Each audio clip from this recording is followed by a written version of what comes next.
jowa na paila ng kaso. Yes sir, napailan po sa Taguig ng Taguig. Yun ang update, no? Kayo naman, yung mga nasa hustong gulang. Mga kababayan, anong gagawin mo kung isang buwan na ang lumipas pero hindi pa rin bumabalik ang anak mo sa bahay niyo? May update lang po kami sa inyo. Ano ba naman ang pumasok sa isipan mo? Tika, bata-bata mo pa. Okay naman magnobyo, ano? Ito ang nangyari sa isang nanay sa Maynila, mga kababayan, na di umano'y alalang-alala na sa anak na baka may nangyari ng hindi maganda rito. Matanda na yung jowa mo? Ilang taon? 18. Ha? 18. 18. O so, hustong gulang na siya. Ikaw, minor de edad. Nagko-construction. At ang ending, dahil wala na itong ibang malapitan, humingi na siya mismo ng tulong kay Yorme Esco at sa DSWD na agad din naman umaksyon. Nawawala po yung anak ni Nanay Josephine na kulang isang buwan na at hindi makita. At ayon po kila Kagawad Chu na sumama sa kanyang nobyo, no?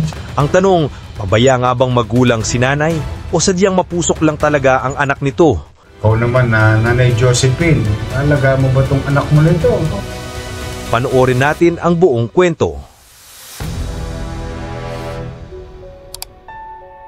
Sa isang bata na natulungan ng Manila Social Welfare through Director J. De La Fuente. At dito natin makikita na kapag ang barangayan ay epektibong nagtatrabaho at naglilingkod sa kanyang pamayanan, maraming masosolusyon ng suliranin na nasasakupan nilang lugar.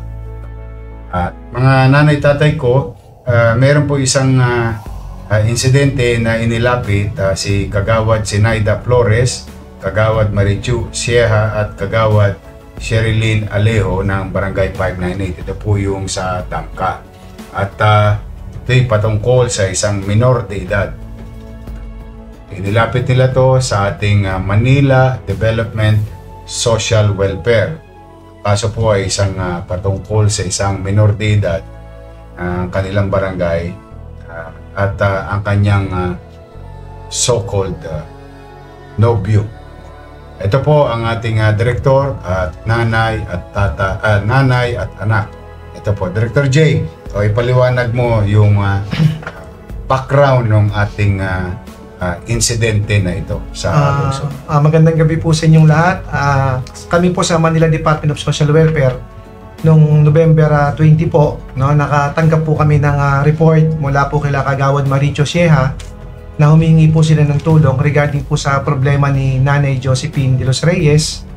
At doon po sa reklamo na yon, nawawala po yung anak ni Nanay Josephine na kulang isang buwan na at hindi makita. At ayon po kila Kagawad Chu na sumama sa kanyang nobyo, no? Sa kanyang nobyo sa isang lugar sa Caloocan at sa Taguig. At agad-agad naman po bumuo kami ng isang team na rescue team namin po sa MDSW. At dito po pinasamahan namin yung mga kagawad. Una po nagpunta muna sa Caloocan, sir. Sa Caloocan po at wala pong naabutan doon. Pero nakakuha po sila ng lead doon. Wala po Caloocan, nalaman nila na merong pinagtatrabahuhan ng construction sa Taguig. At mula po Caloocan papunta ng Taguig, natuntun po namin yung nasabi nga minor de edad. At nakipag-coordinate po kagad kami agad sa Taguig Police, yung mga rescue team namin at kasama po sila kagawad. At tatagpuan po namin yung bata roon. At siya po inaibalik namin sa kanyang magulang. Oh, ikaw naman na Nanay Josephine, alaga mo ba tong anak mo nito? Ano ba naman ang pumasok sa isipan mo? Teka, bata-bata mo pa. Okay naman magnobyo, ano? Yan ay maging takdang aral sa atin, sa mga bata. Wala namang masama magno. Siyempre, minsan, alam mo, sa buhay, lahat naman tayo dumaan sa pagkabata. Kinikilig-kilig tayo minsan, sasabihan tayo ng tatamis na salita. Okay naman yun. Hindi ko sinasabing masama. Pero tandaan ninyo, pag tayo minor de edad, como tayo minor de edad, wala na tayong obligasyon sa sarili natin at sa ating mga magulang. In fact, kahit hindi ka minor de edad, obligasyon tayo sa ating mga magulang. Yung paggalang sa magulang, kasi wala namang magulang na iisip ng masama sa kanyang anak.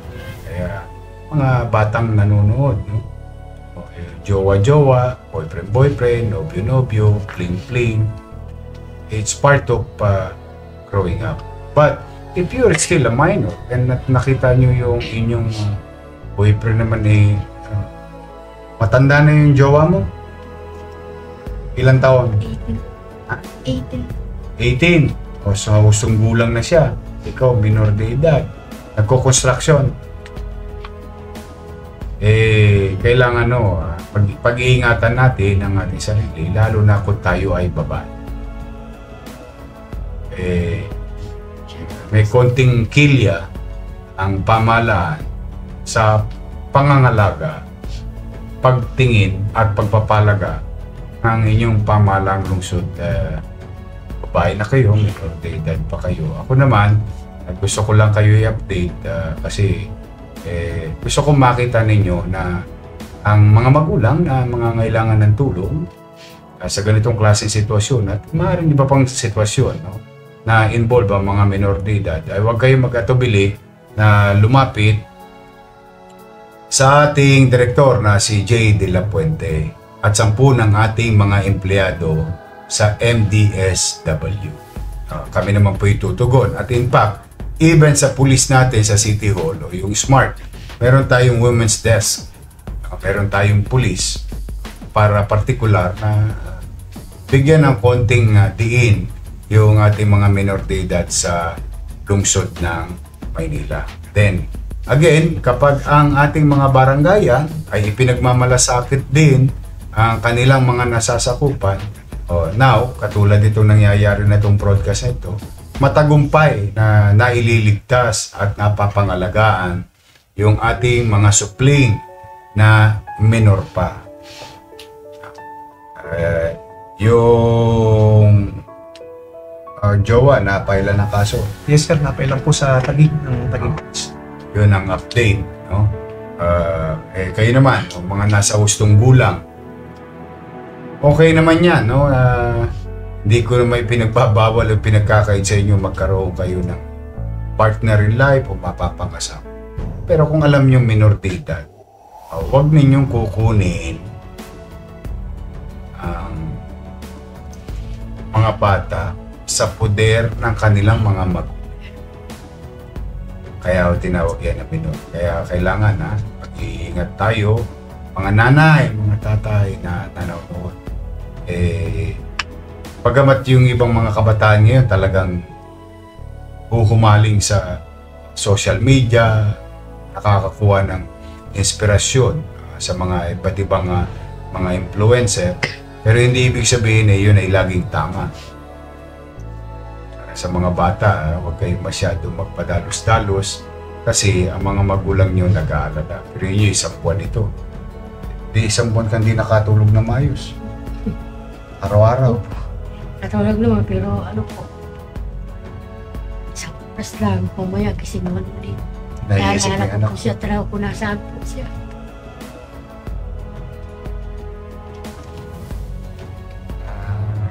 Hirap talaga. Kapanatagan ng isang magulang kapag napapawalay sa kanya yung kanyang mga anak. Tandaan nyo mga bata, yung mga nanay natin, binuwat tayo ng 9 na buwan sa sinapupunan. Sadya ng ating mga lahat ng hirap, pagod. Isa nagkakasakit pa. And to the point, sometimes, mga nanay natin, nadidisgrasya, mailuwal lang tayo sa mundong ibabaw. Yung masyadong iti-take for granted, o parang ikinikipit balikat nyo na lamang yung pagmamahal sa inyo ng inyong mga magulang.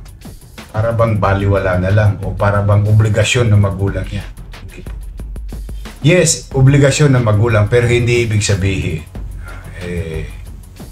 tayo pagsasawalang bahala na natin kanilang care, payo at guidance. Ulitin ko lagi, tulad yung nangyari nakaraang linggo. Walang sino mang magulang na sa katinuan ng kanyang pag-iisip na matitiis ang kanyang anak. Yan ang katotohanan. Kaya sana ikaw, ulit. Ang konti na lang eh. Kung 3 years na lang. Kayo nasa hustong gulang na. Kayo makapagpapasya na para sa iyong sarili. Pero hindi nga dahil tayo nasa hustong gulang eh, sisikuhin na lang natin yung mga nanay at tatay natin. Sila siyempre iisipin yan yung kabutihan natin. Wala namang ibang iisipin. So maraming salamat sa ating ulitin ko, no? Sa barangay 598, particular na Kagawad Sinaida Flores, Kagawad Marichus Sieha at Kagawad Sherilyn Alejo. So dapat ito itularan ng ating mga kabarangay sa buong Maynila. 896 ito sila. Halika nga kayo. Nakita man lang kayo sa camera. In our own little way. Pakilala naman ang kabutihan ng kasipagan.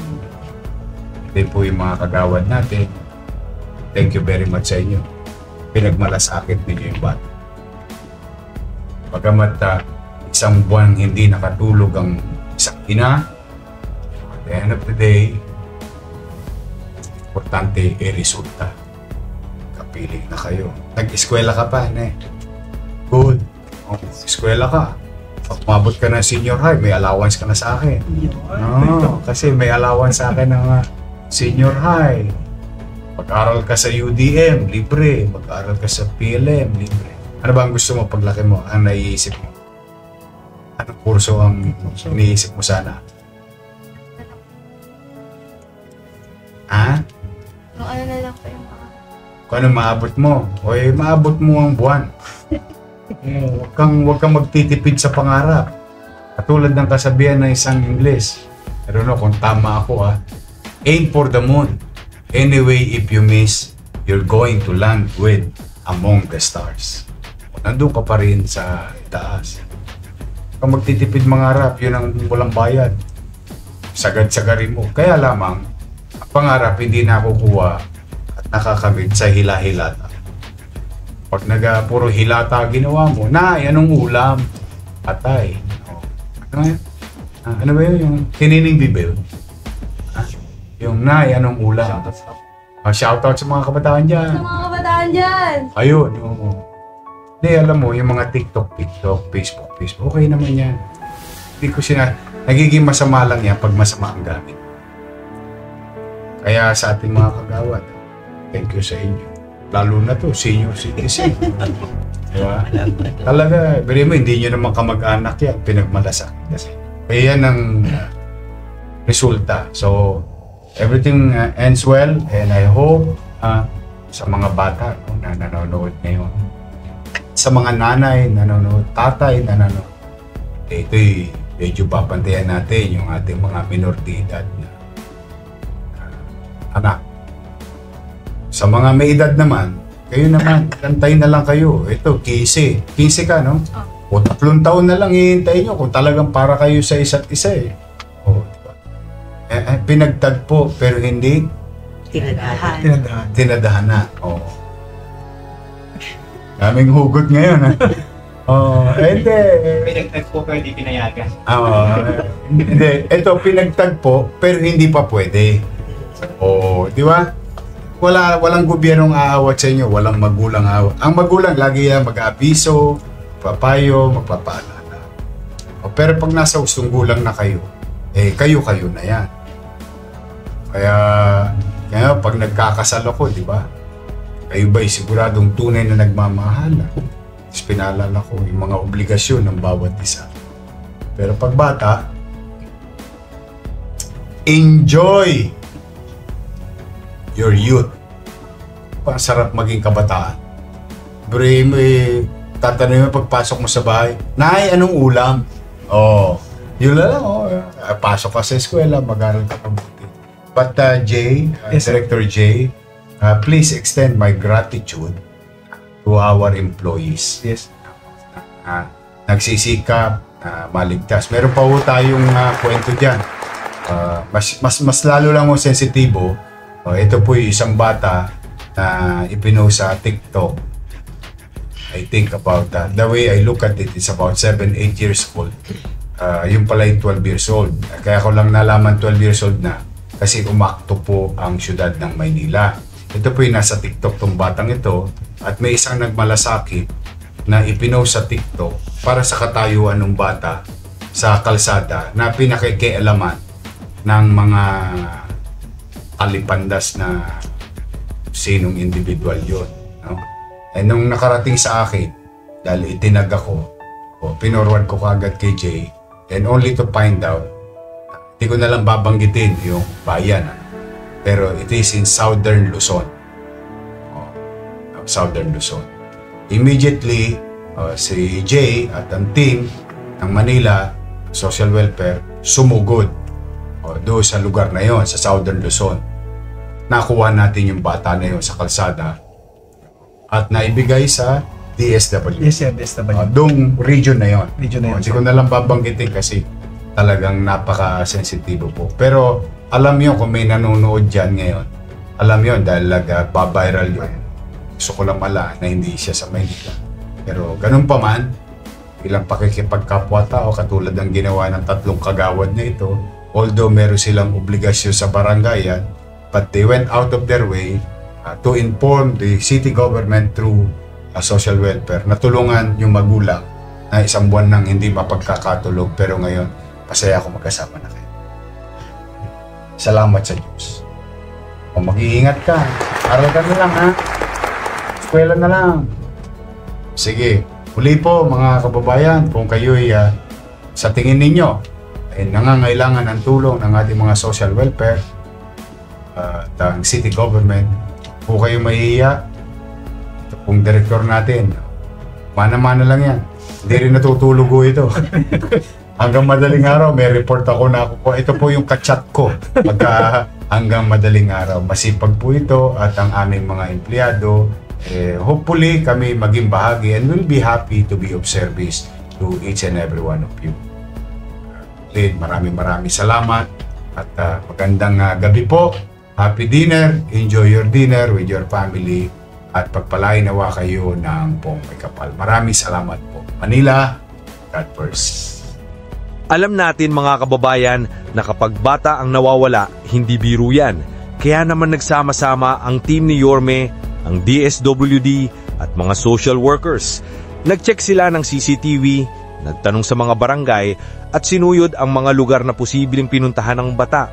At pagkatapos ng ilang araw na pagtutulungan, ito na ang pinakahinihintay na balita. Nahanap ang bata, safe, buhay, walang nangyaring masama. At syempre, halos maiyak sa tuwa ang nanay nang makita ang anak niya. Pero dito pumapasok ang twist ng kwento. Lumabas sa investigasyon na nakipagtanan pala ang batang babae sa kanyang boyfriend na 18 years old. Dahil minor ang bata, 15 years old lamang, kailangan talagang protektahan at ibalik sa tamang pangangalaga. At yung binatilyo, syempre, kinuha rin ng mga pulis para tanungin at iproseso dahil may mga batas tayong dapat sundin pagdating sa minors. Pinangaralan din ni Yorme ang binatilyo. Sabi niya, hindi ito biro. May batas tayo para protektahan ng mga bata. Kung tunay mong mahal, igagalang mo ang tamang edad sa pakikipagrelasyon at idaan sa tamang proseso. Malumanay pero firm. Ganito talaga si Yorme kapag seryosong usapan na tungkol sa kaligtasan ng kabataan. Kaya sa mga magulang na nanonood, paalala po na bantayan ng mga anak, kausapin sila, at siguraduhin nating nasa ligtas silang kapaligiran. At sa mga kabataan naman, tandaan ninyo, may tamang panahon para sa lahat. Ayaw namin kayong mapahamak at ayaw din nating na masira ang kinabukasan ninyo. Ang mahalaga, nahanap ang bata, ligtas at reunited sa nanay niya. At dahil sa mabilis na aksyon ni Yorme at ng DSWD, isang pamilya ang nabigyan ng pag-asa at katahimikan. Isang paalala para sa ating lahat, kapag may problema, may gobyerno na sa Maynila na handang tumulong sa inyo. Ako nga po pala ang Kuya Jenyo na palagi nagpapaalala sa inyo na dapat alam mo to.